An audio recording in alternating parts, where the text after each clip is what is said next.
Paula White-Cain and Jenny Korn are on a mission for the Trump administration. In leading the White House Faith Office, they will engage with leaders from various religious backgrounds. When President Trump offered the opportunity, they both saw it as an offer they could not refuse. I had the honor and a rare opportunity. I did this because I see my grandchildren. I just looked at your beautiful grandson. I should say handsome grandson. I have these beautiful grandchildren living next door to me. I've been blessed, 40 years of ministry.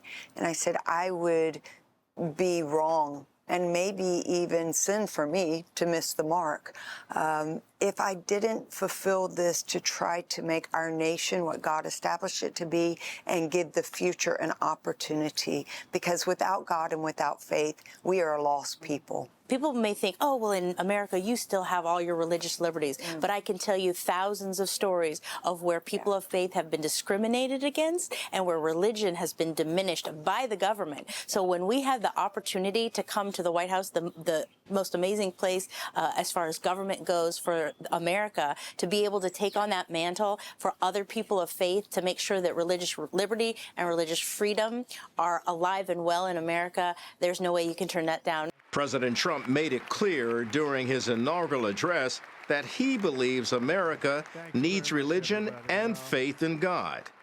He followed that with an executive order establishing the White House Faith Office with the mission to assist faith-based entities in efforts to strengthen American families, promote work and self-sufficiency, plus protect religious liberty. That includes a force to address anti-Christian bias and acts of discrimination, such as the growth of anti-Semitism we've seen on college campuses. Attorney General Pam Bondi leads the task force and will work closely with the Faith Office. You know, it will not be tolerated to spew hate and hurt to people by this administration. And if a person wants to peacefully protest, that's one thing. But this has not been peaceful. It has been hateful. It has been hurtful.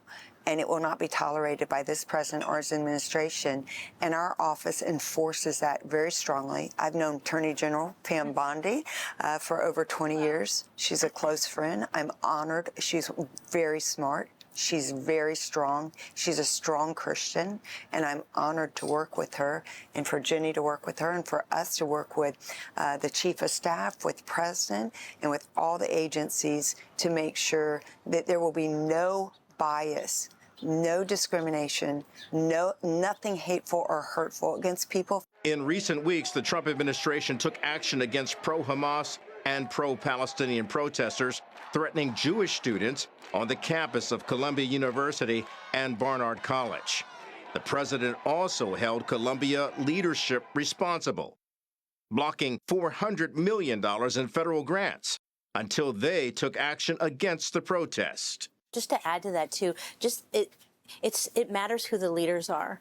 Yeah. In the last 4 years, and those college presidents allowed Jewish students to feel afraid, to be tormented, to be discriminated against, to be spat at, to be, violence against them, and they allowed that to happen.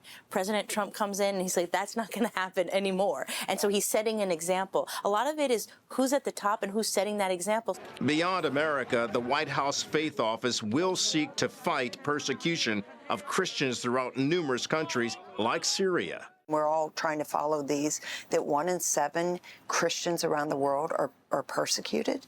And so we know the hot spots, we know the places, and we're very on this and working diligently to make sure that our government works with other governments and does what is necessary. The Faith Office invited numerous leaders to the White House to discuss issues and policies affecting faith communities nationwide. Some leaders have also met and prayed with the president in the Oval Office. When you talk to him, does he take time out to pray? Absolutely, often, or even without a briefing or a meeting. For me personally, a 24-year relationship, I'll just feel led to pray, and I'll say, can I pray for you, sir? And he's now grown accustomed to laying hands on him and praying over him and praying the word. White and Korn say the president has put faith offices throughout the departments of his entire administration. The main office operates in the West Wing of the White House. They say his goal is to see all Americans get beyond their differences, find common ground through the power of faith. He's bringing everyone to the table, and that's the same thing with people of faith. It doesn't matter. We don't ask, are you a Republican? Are you a Democrat? When we have meetings here at the White House, we just want you to come in and have a voice. And the people who are rational thinking and want to get something done and work together for the better of America are meeting with us. Paula White-Cain and Jenny Korn say beyond their role as leaders of the White House Faith Office, they share a hope for America. That is, to truly understand that America was founded on the principles of God. They say the nation should never shy away from that. And they add, the government cannot dictate religion, but it's important to place value in the message that is inscribed in our money, which states, "In God we trust." In Washington, Kelly Wright, CBN News.